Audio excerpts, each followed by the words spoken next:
সিয়ার ছাড়েন, হাতের আংটিটা আপনি আমাকে দিয়ে দেন, ওইটা আপনার নবুয়তের প্রমাণ। আপনি আংটি দেবেন, সিয়ার ছাড়বেন, লেখা দেবেন, এই তিনটা দিলেই আমি বিচার করব, নইলে বিচার করা যাবে। সিয়ারের খুব দাম, সিয়ারের খুবই দাম। এর আগে খালেদা জিয়া প্রধানমন্ত্রী ছিল না? খালেদা জিয়ার পিছনে গোটা দেশ ঘুরতো না? এখন প্রধানমন্ত্রী, মাননীয় প্রধানমন্ত্রী শেখ হাসিনা, উনি যেদিকে আঙ্গুল ইশারা করেন ওই দিকে উলট পালট হয়ে যায়, ঠিক কিনা বলেন? যেদিকে উনি যান ওই দিকে সব লোক ঘুরে, ঠিক কিনা বলেন? তার মানে চেয়ারে বসবে যে তারই সব কিছু। কিছুক্ষণ আগে যে জাহিদ ওয়াজ করলো, তখন আমি ইসমাইল যতই ভালো ওয়াজ জানি, আমার কাছে ওই জায়গায় বসা লাগছে, ঠিক না? প্রধান বক্তাও যদি আসে নিচেই বসা লাগবে। বলে আমি ইন্ডিয়া থেকে আসছি, হুজুর চেয়ার ছাড়েন, বলতে পারবে? বলতে পারবে না। আমি যতক্ষণ এখানে আছি এই চেয়ারের মহড়া আমারই চলবে। প্রিয় ভাইয়ের আমার, হযরত সুলাইমান বলছে, আব্বু চেয়ারটা যদি আপনি না দেন বিচার হইবে। চেয়ার থাকতে হবে, চেয়ারের মালিক ভালো হওয়া লাগবে। কথা বলেন না?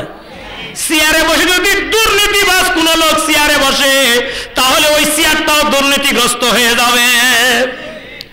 কোন বোকা লোক যদি চেয়ারে বসে, ওই চেয়ারটা বোকা হয়ে যাবে, ঠিক কিনা বলেন? সুলাইমান আলাইহিস সালাম যে নবী, দাউদ আলাইহিস সালাম ভালো করে বুঝে ফেললেন। বলে, বেটা ঠিক আছে দিলাম, এই যে আংটি নাও, আংটি হাতে পরিয়ে দেওয়া হলো, লিখে দেওয়া হলো, চেয়ার ছেড়ে দেওয়া হলো। চিৎকার দিয়ে কোন সুবহানাল্লাহ। বোঝা গেল চেয়ারের দাম কম না বেশি? আরো জোরে বলেন, কম না বেশি? চেয়ারের দাম বেশি বটে, কিন্তু আমরা আসলে আসল জায়গায় যখন যাই তখন কিন্তু বোকা সাজি। ও ভাই, কানামাছি খেলছেন আপনারা? কানামাছি খেলেননি? চোখে ভাবে ধরে আমরা অনেক সময় কানামাছি খেলি, আসল জায়গায় গিয়ে কানামাছি খেলি। প্রিয় ভাইরা আমার, সকালে মসজিদে ইমাম নেবে, এক ছেলে আসছে, দাড়ি নাই, নামাজ পড়ে চলে গেল। বলছে, হুজুর চলবে না। কেমন হুজুর লাগবে? বলে, দাড়ি নাই, ওর পিছনে নামাজ পড়বো না। ও জানে, ভালো কিছু জানে, অনেক কিছু জানে, অনেক জ্ঞান আছে, কিন্তু নাই শুধু কি? কথা বলেন না? ভালো করে কোন, আরো জোরে, কি নাই? এই জন্য ইমামতি থাকলো। ইমামতি হলো একটা মসজিদের ইমাম, দাড়িও আছে, টুপিও আছে, কিন্তু ওর বউ বুরকা পরে না, ওর ইমামতি থাকবে? কথা বলেন, থাকবে? বউ বুরকা পরে, ওর বিটি গান করে বেড়ায়, ওর ইমামতি দেবেন? তার মানে একটা মসজিদের ইমাম বানাইতে গিয়া আপনি ওই যে দাড়িও দেখবেন, টুপিও দেখবেন, বেটিও দেখবেন, বউ দেখবেন। অথচ আপনি যখন একটা উপজেলার ইমাম বানান, একটা আসনের ইমাম বানান, যখন আপনি একটা এলাকার ইমাম বানান, তখন ওই ইমাম বানানোর সময় আপনি দাড়ি চাঁচা, বউ পর্দা করে কিনা, বিটি পর্দা করে কিনা, লোকটা ভালো না মন্দ, বিড়ি খায় কি খায় না, এগুলো আমরা দেখি না। ওই জায়গায় যখন যাই তখন আমরা কানা হই। হযরত মুসা আলাইহিস সালাম রাস্তা বেয়ে যাচ্ছে, দেখে এক ফকির রাস্তার ধারে দাঁড়ায় বলছে, আল্লাহ একটা টাকা দে, আল্লাহ, আল্লাহ একটা টাকা দে, আল্লাহ। আসলে মুসা তো ঠেটা, দাঁড়িয়ে বলছে, আল্লাহ তুমি কেমন আল্লাহ? এই ফকিরটাকে দেখি প্রায় একটা টাকা দে আল্লাহ কয়। তুমি 1 কেজি সোনা রে দিয়ে দাও, তাহলে তো ধনী হয়ে যায়। আল্লাহ বলছে, মুসা রে, ওরে 1 কেজি কেন 10 কেজি স্বর্ণ দিলেও নেবে না। বলে, কোন কথা? বলে, হ্যাঁ দেখি তোমারে আমি দেখাইবো। বিকালবেলা মুসা ফিরে আসতেছেন, আল্লাহ ডাক দে, বলে, জিবরাইল তুমি 5 কেজি স্বর্ণের একটা ব্যাগ ওই ফকির যে বাড়ি যাচ্ছে ওর সামনে নিয়ে যা, রাখো, ফকির যাওয়ার সময় নিয়ে যাক। ফকিরের সামনে, ফকির হাঁটতেছে, সামনে নিয়ে গেছে জিবরাইল বড় একটা স্বর্ণের ব্যাগ, ওই ব্যাগ ভর্তি স্বর্ণ। ফকির ওই জায়গায় গিয়া ভাবতেছে, আচ্ছা কানা লোক রাস্তায় কেমনে হাঁটে, কানা লোকগুলো রাস্তায় কেমনে হাঁটে একটু দেখি।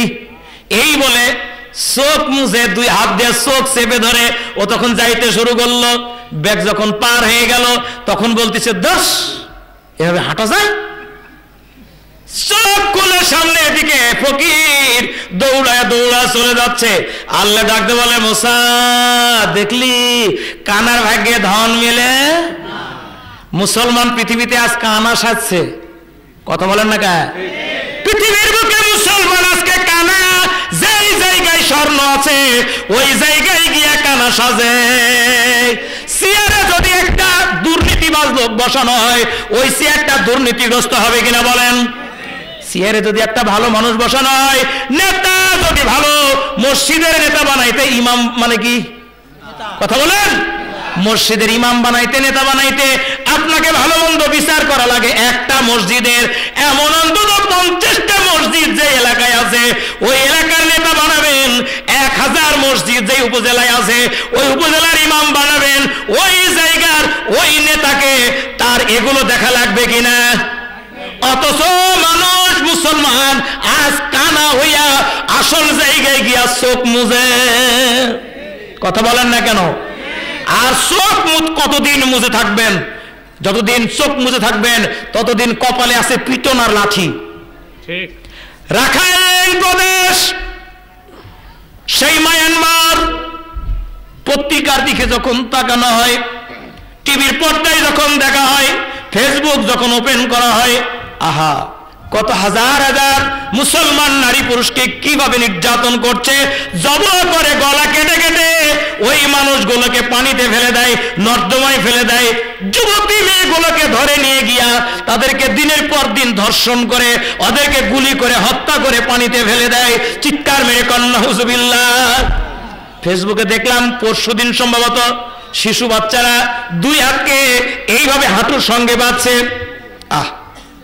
আহা, শিশু বাচ্চাগুলো 3, 4, 5, 6 পড়ে এমন বাচ্চাগুলো, এই বাচ্চাগুলোকে 2 হাত এই পায়ের কাছে হাঁটুর নিচে নিয়ে গিয়া বেঁধেছে, বেঁধে ওই বাচ্চাগুলোকে এমন ভাবে রেখেছে আমার মেয়েরা, ওই বাচ্চাগুলো মাথাও মাথাও ছাড়তে পারে না, ওরা দাঁড়াইতেও পারে না। ওদের চোখের অশ্রুতে মনে হয় গোটা পৃথিবী জানি সাগরে পরিণত হয়ে যাবে। মানুষগুলোকে এই জায়গায় কূপ মেরেছে, এই ডানা অর্ধেক কেটে পড়ে গেছে, রক্ত দিয়া গোটা বডি ভিজে মাটি পর্যন্ত পড়ে যাচ্ছে। ওই সেই নাফ নদীতে ওই মানুষগুলো জীবন বাঁচাইতে গিয়া জেলেদের নৌকায় চড়ে নাফ নদীতে ওরা ভেসে বেড়াচ্ছে, বাংলাদেশে ঢুকতে পারে না। এদিকে বিজেপি, কোথাও কোস্টগার্ড বা ওই মায়ানমারের সৈন্য, বাংলাদেশের সৈন্য 2 পার নদীর 2 পাশে দাঁড়িয়ে আছে। হাজার হাজার মুসলমান ওই নদীতে ভাসতিছে। একদিন 2 দিন না, ওদের গায়ের গোশতগুলো শুকিয়ে গেল, পুরো হাড্ডি বের হয়ে গেল। ওরা চিৎকার করে কাঁদতেছে। ওই জায়গায় স্যাটেলাইটের মাধ্যমে ওদের ছবিগুলো নিয়ে গোটা পৃথিবীতে ছড়িয়ে দেওয়া হচ্ছে। গোটা পৃথিবীর মুসলমানেরা তাকিয়ে তাকিয়ে দেখছে, অথচ তাদের এখানে কিছুই করা নাই। সেই শান্তিতে নোবেল বিজয়ী কি অং সান সুকি, একটাই পৃথিবীর জমিনে নিকৃষ্ট জঘন্য নরপিশাচ আর পৃথিবীতে হতে পারে। আজকে যেই মেয়েটি শান্তিতে নোবেল বিজয়ী হয়েছে, আমরা জাতিসংঘের কাছে এইখান থেকে প্রস্তাব উত্থাপন করব, যে মুসলমানদেরকে মারছে, চুপ থেকে দাঁড়িয়ে থেকে দেখছে, তার মানে ও নিজেই মুসলমানদেরকে মারছে। কথা বলেন ঠিক কিনা? ও শান্তিতে নোবেল বিজয়ী করলো, ও নোবেল বিজয়টা ছিনিয়ে নেওয়া হোক, ওকে আস্থা করে নিক্ষেপ করা হোক। কারা কারা একমত? 2 হাত উঁচু করে আল্লাহরে দেখান।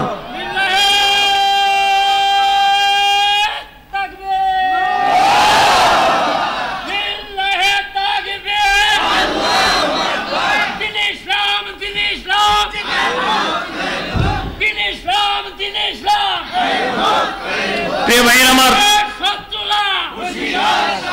প্রিয় ভাইয়ের আমার, আসলে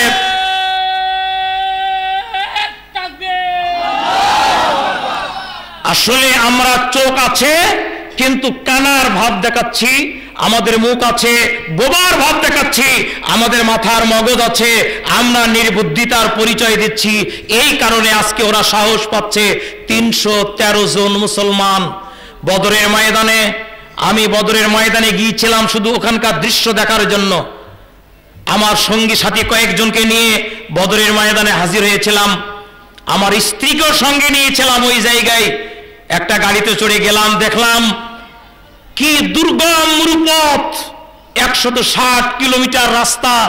আল্লাহ রাসূল হেঁটে হেঁটে ওই জায়গায় গিয়েছিলেন 313 জন মুসলমানকে নিয়ে। 313 জন মুসলমান, এরা সবাই যুদ্ধক্ষম ছিল না। এদের ছিল মাত্র 50 খানা তরবারি, এদের ছিল 3টা ঘোড়া আর একটা সম্ভবত উট ছিল। এই মুসলমানেরা বদরের ময়দানে নিরস্ত্র এরা দাঁড়িয়েছে আর ঘেরাও করেছে 1000 কাফের। অথচ সেই দিন মুসলমানেরা যখন আল্লাহ রাব্বুল আলামিনের ঈমানে বিশ্বাস চেতনাবোধকে বুকে ধারণ করে আল্লাহ রাসূলের নির্দেশকে মেনে যখন তারা সামনে দাঁড়ালো, এমন একটা হুঙ্কার ছাড়লো, এমন এক কৃতিত্বের পরিচয় দিল, এমন এক কৃতিত্বের এমন স্বাক্ষর সেই জায়গায় প্রতিষ্ঠা করলো, গোটা পৃথিবী 313 জন মুসলমানদের হুঙ্কারে কম্পিত হয়েছে। গোটা বিশ্বের কাফের মুশরিক মুসলমানদের পায়ের নিচে এসে সিজদায় পড়েছে। অন্য সময় চিৎকার দিয়ে কোন আল্লাহু আকবার। অথচ পৃথিবীর 1/4 মুসলমান, দ্বিতীয় বৃহত্তম এই জনগোষ্ঠী, এরা মার খাচ্ছে, এদেরকে হত্যা করা হচ্ছে, এদের স্ত্রীদেরকে ধর্ষণ করা হচ্ছে, এদের মাকে ধর্ষণ করা হচ্ছে, এদের মেয়েদেরকে ধর্ষণ করে ব্রাশ ফায়ার করে পানিতে ফেলে দেওয়া হচ্ছে। আর আমরা তাকিয়ে তাকিয়ে দৃশ্য দেখছি, অন্য কোনো কারণ না। আমাদের কিচ্ছু নাই, আমরা নির্বোধ, আমরা শক্তিহীন, আমরা দুর্বল, আমরা বোকা হয়ে গেছি। কারণ একটাই যে আমরা যখন আসল জায়গায় যাই তখন হই কানা। আর কয়েকটা মিনিট বলবো বিশ্বনবী সাল্লাল্লাহু আলাইহি সাল্লামের ইতিহাস সূত্রে হযরত সুলাইমান আলাইহিস সালাতু ওয়াস সালামের বিচার। সুলাইমান বললেন, বাবা আপনি আমাকে সব দিয়েছেন, এখন বিচার শুরু করব। আচ্ছা করো। সুলাইমান আলাইহিস সালাতু ওয়াস সালাম 4 জনকে বন্দী করলেন। সময় দেওয়া হলো, অমুক দিন আদালতে হাজির করা হবে। ওই দিনে হাজির করা হলো। 2 পক্ষের জবানবন্দি শোনা হলো। বলে তোমরা কি দেখেছো? বলে হ্যাঁ দেখেছি। মেয়েটাকে বলা হচ্ছে, তুমি বলো তোমার বক্তব্য। ওই মেয়েটা বলছে, মাননীয় আদালত, আল্লাহর কসম লাগে আমার কোনো সাক্ষী নাই। এরা 4 জন সাক্ষী আমার বিরুদ্ধে দাঁড় করিয়েছে, আমার বিরুদ্ধে কোনো সাক্ষী নাই। আমার